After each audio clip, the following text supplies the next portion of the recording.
In the heart of Uttarakhand, where mountains pierce the sky, a voice booms, a voice that carries the very soul of this land. सहरा बस ग्याल बोण मारूड़ी कुटण मा युंद PC बीतेना. It is the voice of a legend, Sri Narendra Singh Negi, a household name, a name woven into the fabric of the state's culture. His presence is as mighty as the Himalayas themselves, commanding respect from every corner, from the humblest villager to the most powerful political leader.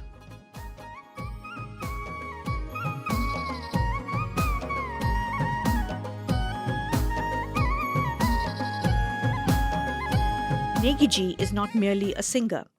He is a force, a spirit that transcends generations, his voice echoing through the valleys, a constant challenge to the status quo. तेरी माया का मायादार भौरा पैंत का मेरा मुआरा लगीनी. Negiji's early life was steeped in simplicity and humble beginnings. मुझे नरेंद्र सिंह नेगी के नाम से जानते हैं और मेरा जन्म 12 अगस्त 1949 को पौड़ी गांव में हुआ. पिताजी का नाम स्वर्गीय नायब सूबेदार उमराव सिंह नेगी, मेरी माँ वो भी स्वर्गीय हो गई हैं, श्रीमती समुद्रा देवी.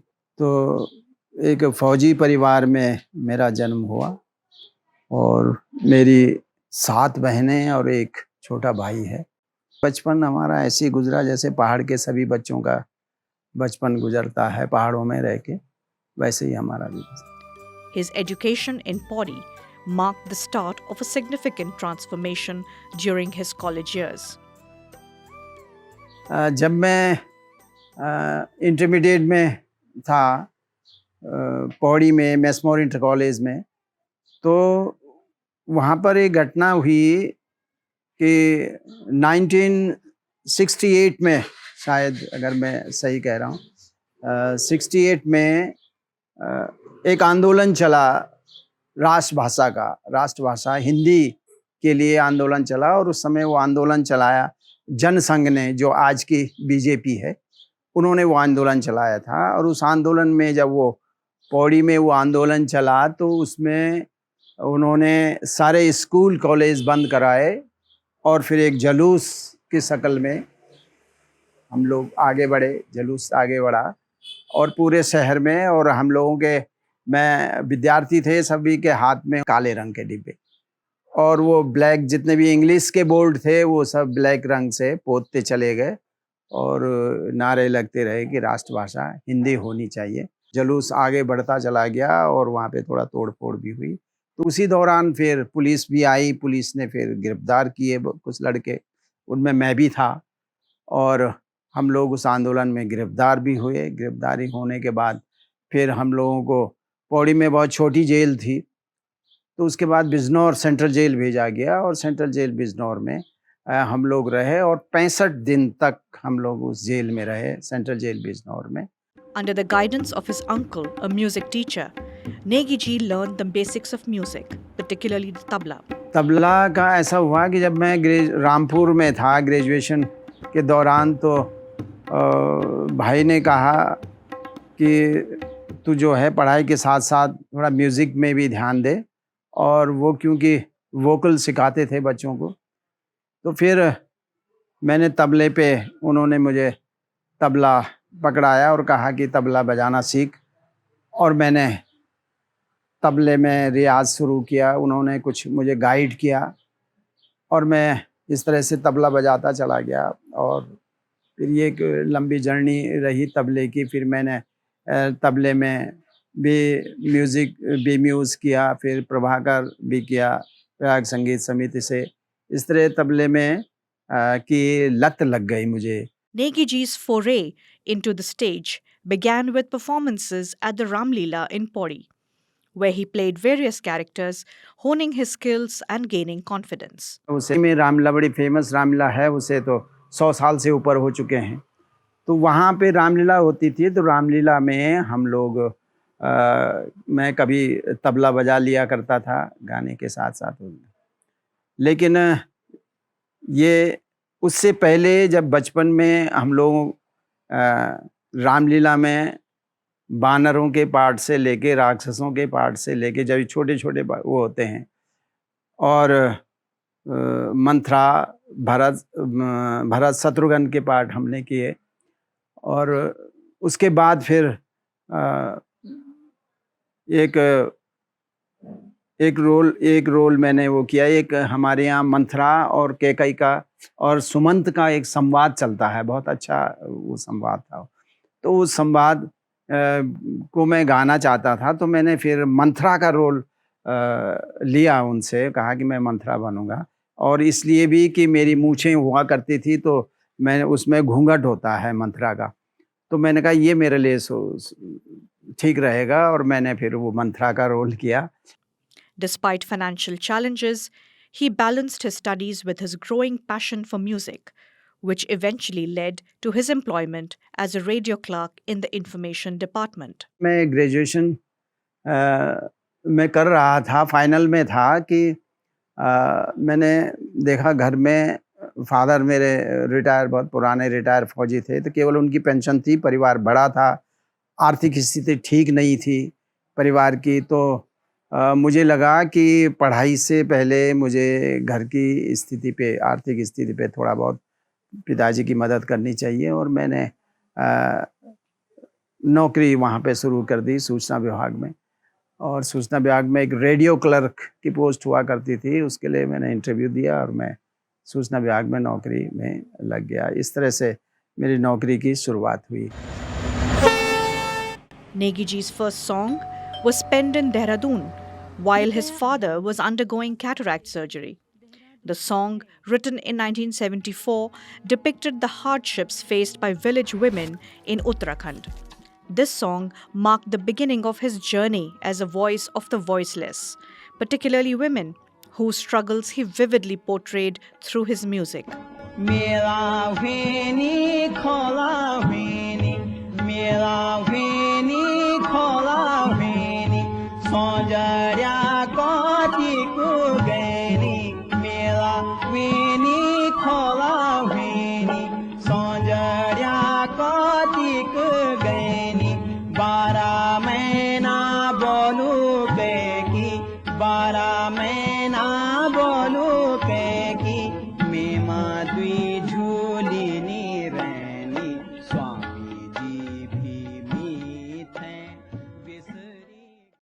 सन 72 में मेरी नौकरी लगी और 1974 में मैंने चौहड़पुर, जो अब देहरादून में जैसे विकास नगर बोलते हैं अब, वहाँ पे एक हॉस्पिटल में अपने पिताजी को ले गया था, आँखों के अस्पताल में। तो वहाँ पे उनकी आँखों के ऑपरेशन के लिए मैं उन्हें चौहड़पुर ले गया। और वहाँ पे डॉक्टर लेमन का हॉस्पिटल था, मिशनरी हॉस्पिटल, वहाँ पे उनका ऑपरेशन हुआ। वो वार्ड में शिफ्ट हुए और मैं बरामदे में एक चारपाई कहीं से किराए पे लेके उधर होटलों से, और वहाँ बरामदे में लेटा करता था। सुबह फिर वो हटा दिया करता था। तो इस तरह से बारिश का मौसम था, जुलाई अगस्त का महीना था। तो वैसे ही आप उसको ये समझिए कि होम सिकनेस कहिए कि कोई घर की याद, और नींद आ नहीं रही थी। तो मैंने पहाड़ की महिलाओं, जिनमें मेरी माँ, मेरी बहनें भी शामिल हैं, मैंने उनके जीवन, उनके काम को लेते हुए, उनके परिश्रम को लेते हुए एक कुछ शब्द दिमाग में आए, तो मैंने वो गीत के फॉर्म में उनको गुनगुनाना शुरू किया। और इस तरह से धीरे धीरे वो एक गीत बन गया। जब मैं वापस लौट के आया पौड़ी ऑपरेशन करा के दादी का, तो फिर अपने मित्रों को सुनाया, दोस्तों को सुनाया, तो उन्होंने कहा यार ये तो बहुत अच्छा गीत बन गया, तुझे गीत लिखने चाहिए। और मैंने फिर गीतों की तरफ ध्यान देना शुरू किया।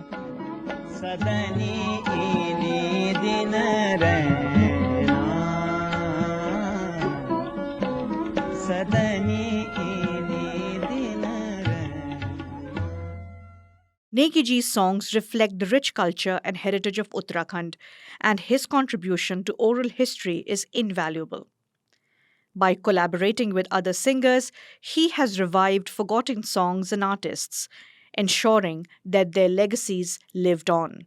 मेरा जब ट्रांसफ़र हुआ पौड़ी से देहरादून 1990 में, तो वहाँ पर मैंने जो किराए पे कमरा लिया था वो जीत सिंह नेगी के घर के ही बगल में लिया था।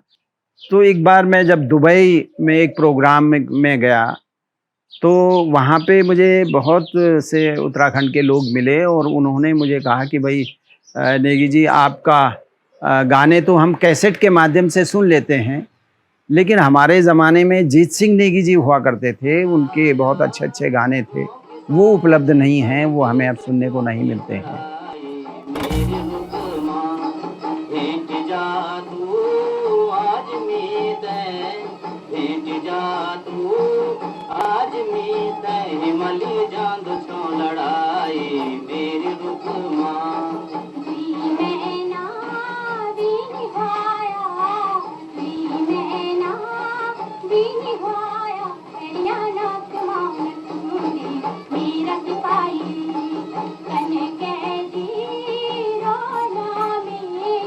उसके बाद जब मैं वापस आया देहरादून तो मैंने जीत सिंह नेगी जी के सामने प्रस्ताव रखा कि लोग आपको, पुराने लोग बहुत याद करते हैं और आपके गाने मिस करते हैं। हमारे गाने कैसेट्स में चल रहे थे, रेडियो में आ रहे थे, लेकिन आपके गाने नहीं आते। तो मैंने कहा मेरा एक प्रस्ताव है, अगर आप सहमति देंगे तो फिर उस पर काम करेंगे। तो उन्होंने कहा हाँ बताओ। तो मैंने कहा गीत, आपके गीत जो हैं पुराने गीत और मेरी आवाज़, हम एक कैसेट बनाते हैं जिसमें आपके गाने मैं गाऊंगा, अगर आप स्वीकृति दें तो। उन्होंने उठा के पूरा रजिस्टर में जो मेरे हाथ में सौंप दिया और कह देगा अगर ऐसा हो जाए तो मुझे लोग दोबारा से याद करेंगे। तो मैं फिर वो रजिस्टर लेके घर गया और फिर मैंने वो गाने उनके कंपोज़ किए। पुराने कंपोज़ तो थे ही वो उनके गाए हुए, फिर मैंने अपनी आवाज़ में उन गानों को गाया और जीत सिंह नेगी जी को फिर दिखाया, उनका बाहर उनका फ़ोटो लगाया और फिर उनको दिखाया कि मैंने कहा ये गाने, तो वो बहुत खुश हुए उससे।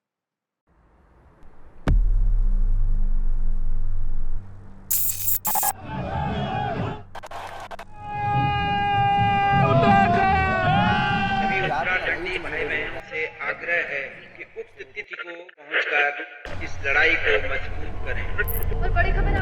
Negi Ji's involvement in the statehood movement for Uttarakhand was profound. Through protest songs, he voiced the collective anger and aspirations of the people demanding a separate state.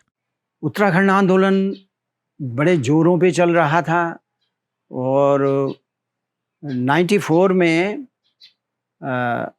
Muzaffarnagar कांड आप सभी जानते हैं, उसको मुजफ्फरनगर कांड हुआ। हमारे आंदोलनकारी जो दिल्ली जा रहे थे एक रैली में, वो शहीद हुए मुजफ्फरनगर रामपुर तिराहे में, और महिलाओं के साथ जो बदतमीज़ी हुई वो सब कुछ देखते हुए सारा आक्रोश था लोगों के अंदर बहुत ज़्यादा।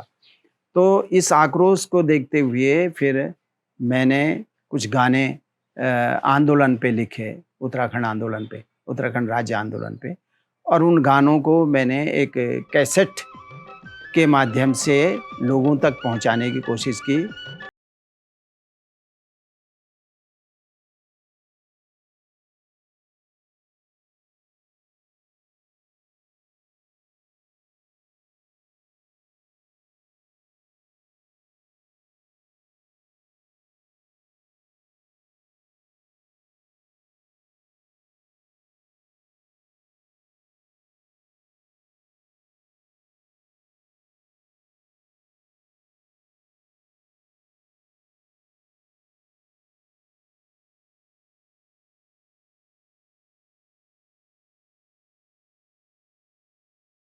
Contributions to the movement were crucial, and his songs became anthems of resistance and hope. मेरा कैसेट मार्केट में आ गया था, तो जो आंदोलनकारी थे वो उस कैसेट को बजा रहे थे। वो बजाते बजाते आ रहे थे और डीएम साहब शायद झंडारोहण था, वो 26 जनवरी है उसका, तो उसमें डीएम साहब के साथ मैं भी ड्यूटी में था, नौकरी में।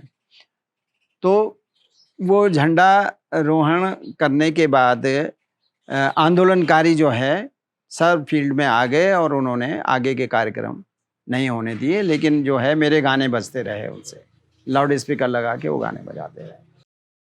उसके बाद डीएम साहब ने मुझे बुलाया, उन्होंने कहा भाई नेगी वो जो आंदोलन के गाने थे वो आपने लिखे हैं? मैंने कहा जी लिखे भी और गाए भी मैंने हैं। तो डीएम साहब ने कहा कि आप सरकारी नौकरी में हैं, तो मैंने कहा जी गवर्नमेंट चाहती है कि वो पृथक उत्तराखंड राज्य बने। मैंने कहा, मैंने अखबारों के रेफरेंस दिए, मैंने कहा अमर उजाला के फर्स्ट पेज में मुलायम सिंह जी का भी यही है, हमारी प्राथमिकता पृथक उत्तराखंड राज्य का निर्माण। मायावती जी मुख्यमंत्री थी, उनका भी यही अखबार में फ्रंट पेज में था कि हमारी प्राथमिकता पृथक उत्तराखंड राज्य का निर्माण। मैं जो गाने लिख रहा हूँ, आप अगर उन गानों को सुनेंगे तो लोगों को प्रेरित कर रहा हूँ आंदोलन के लिए। आंदोलन से ही राज्य मिलना था, चुपचाप कोई हथेली में नहीं रख देगा। डीएम साहब हंसने लगे, उन्होंने कहा यार हम लोग सरकारी नौकरी में हैं, हम लोगों को इन चीज़ों से बचना चाहिए। तो अच्छे आदमी थे, उन्होंने इस बात को फिर लंबा नहीं खींचा और वही बात वहीं पे ख़त्म हो गई। In 2005, Negi ji took voluntary retirement from his job following the release of Nochami Narayan. नाथ तिवारी जी तो बहुत पुराने नेता हुए हमारे पहाड़ से, और उन्होंने एक बयान दिया था जब लोग उनके पास जाते थे पृथक राज्य की मांग को लेके कि आप भी अपने तरफ से कुछ करिए, तो उन्होंने एक बयान दिया था कि मेरी लाश पे बनेगा उत्तराखंड राज्य। तो वो बात ऐसी थी कि लोगों को बहुत चुभी वो बात कि हमारे नेता ही जब ऐसा बोलेंगे तो फिर कैसे काम चलेगा। और यहाँ पे लोगों में आंदोलन की सुगबुगाहट तो थी ही कि एक हमें अलग राज्य, पहाड़ों का एक अलग राज्य मिलना चाहिए। तो तिवारी जी का ये बोलना हम सब लोगों को बड़ा तकलीफ पहुंची इस बात से। और उसके बाद जब वो जिस राज्य को के लिए उन्होंने कहा कि मेरी लाश से बनेगा, आखिर उसी राज्य के वो मुख्यमंत्री बन गए। तो मेरे हिसाब से तो उनको मुख्यमंत्री बनने से पहले सार्वजनिक रूप से क्षमा याचना करनी चाहिए थी पहाड़ के लोगों से कि भाई मैं तब गलत था या मैंने गलत सोचा, आज मैं इस राज्य का मुख्यमंत्री बन गया हूँ। लेकिन उन्होंने ऐसा कुछ नहीं किया। और उसके बाद की जो उनके मुख्यमंत्रित्व काल में जो भी नीतियाँ बनी, जो भी काम हुए, उन पे मैंने टिप्पणी करते हुए उन पे मैंने एक व्यंग्यात्मक गीत लिखा, नौछमी नारायण के रूप नाम से जो लोग आज भी जानते हैं उसको। अब गाना तो लिख दिया, लेकिन मैं सरकारी नौकरी में था, बॉस के खिलाफ हम लोग एक सर्विस कंडक्ट रूल होता है, वो हम लिख नहीं सकते, गा नहीं सकते। तो फिर उसके लिए मुझे नौकरी से अलग होना पड़ा। मैंने रिटायरमेंट ले लिया, वॉलंटरी रिटायरमेंट। 6 साल की मेरी नौकरी और थी, लेकिन मैंने कहा कि ये गाना आना चाहिए, तो मैंने कहा ये गाना ज़रूर रिलीज़ होगा। तो ये नौकरी से हटने के बाद फिर मैंने वो गाना गाया, और उसको गाने के बाद जो लोगों में बड़ी हलचल मची। मुझे कांग्रेस के कार्यकर्ताओं ने और कुछ नेताओं ने धमकियां भी दी, तो वो धमकियां भी, गालियां भी, ये सब चलता रहा, और मुझे पता था कि रिएक्शन तो ज़रूर होगा इसमें। The song caused a political uproar, leading to threats and boycotts. Yet, Negi ji remained steadfast in his commitment to speaking truth to power through his music. Ghulam Ali जो गज़ल गायक हैं पाकिस्तान के, उनके हाथों सम्मानित भी कराया था, विरासत सम्मान। लेकिन 2006 में ऐसी घटना घटी नौछमी नारायण को लेके कि इन लोगों ने मेरा पहले प्रचार कराया कि नेगी जी का कार्यक्रम होगा। उसमें लीफलेट में छापा भी और टाइम्स ऑफ इंडिया में विज्ञापन भी दिया वो करने के बाद। लेकिन जब मैं देहरादून पहुंचा तो उन्होंने कहा कि आपका कार्यक्रम हम नहीं रख पाएंगे। तो मैंने कहा आपने छापा क्यों? और मैं टीम लेके पहुंच गया था। तो ये सब होने के बाद मैंने काफ़ी उनको समझाया कि विरासत में ऐसे गाने नहीं होते हैं। विरासत में हमारी जो पारंपरिक गाने चले आ रहे हैं, हम उन्हीं को गाते हैं, वही विरासत है हमारी। लेकिन वो नहीं माने। आर.के. सिंह शायद उसके वो थे, चीफ थे, डायरेक्टर। तो उन्होंने कहा कि नहीं जी, नेगी जी, हम माफ़ी चाहते हैं, हम आपका कार्यक्रम नहीं रख पाएंगे, मंच पे नहीं पर। तो फिर मुझे वापस आना पड़ा।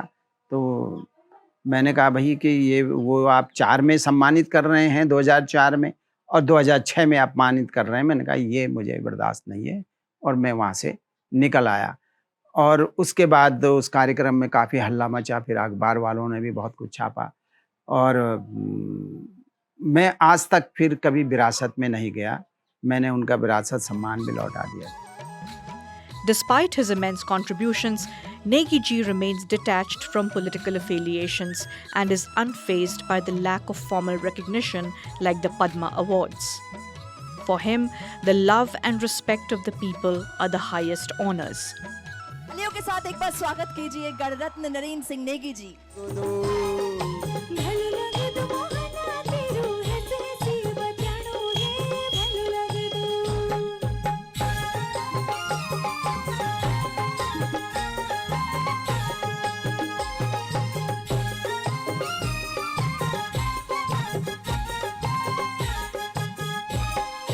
हाथ थामाली को बेंडू, हाथ थामाली को बेंडू, तेरी कराली हिटाई भानुली, तेरी गोरी जी कुड़ी मा छेंडो, तेरी कराली हिटाई भानुली, तेरी गोरी जी कुड़ी मा छेंडो, हिटोनो ऐतरो हेरोनो पैथर, हारे कोनो कालू लागू दो। हमारे लिए तो लोग सबसे पहले है, सरकार उसके बाद में आती है। पहले लोग के लिए हम लोग गीत लिखते हैं, सरकार के लिए नहीं लिखते हैं। मुझे जो लोग ने जो दिया है, जो सम्मान दिया है, जो इज्जत दी है, तो मेरे लिए तो मेरा इस क्षेत्र में आना सफल हो गया है कि लोगों ने मुझे स्वीकार किया, मेरे गीतों को स्वीकार किया और मुझे उसके लिए सम्मान दिया। अब सरकार की कमेटियां होती हैं पुरस्कारों की, उन कमेटियों को की अपनी एक सोच है, अपनी एक समझ है कि कौन सरकार के कितने नज़दीक है, कौन सरकार के खिलाफ लिखता है, गाता है, तो उनका अपना एक नज़रिया हो सकता है। लेकिन उससे कलाकार पे कोई फ़र्क नहीं पड़ता है। कलाकार जिनके लिए मैं गीत गा रहा हूँ, मैं अगर उनके सुख दुख के गीत गा रहा हूँ, तो मेरे लिए उनसे जो सम्मान मुझे मिलता है, मेरे लिए वही सबसे बड़ा सम्मान है। नरेंद्र सिंह नेगी को पद्मश्री नहीं मिलेगा, इससे कोई फर्क नहीं पड़ता। नरेंद्र सिंह नेगी को कोई फर्क नहीं पड़ता, और उनका जो कंट्रीब्यूशन है, उनका जो योगदान है, उस योगदान में भी कोई एक पैसे का अंतर नहीं आता। लेकिन उनको पद्मश्री नहीं मिलना, स्टेट द्वारा नहीं रेकमेंड करना, या जिन भी लोगों को यहाँ पद्मश्री मिला है, तो कद के हिसाब से देखिए तो नरेंद्र सिंह नेगी उन सब पर 21 ही ठहरते हैं, 19 नहीं ठहरते। Through his music, he has not only preserved the cultural heritage of Uttarakhand, but has also become a beacon of hope and inspiration for future generations. Shri Narendra Singh Negi's journey is one of resilience, creativity, and unwavering commitment to his roots and people.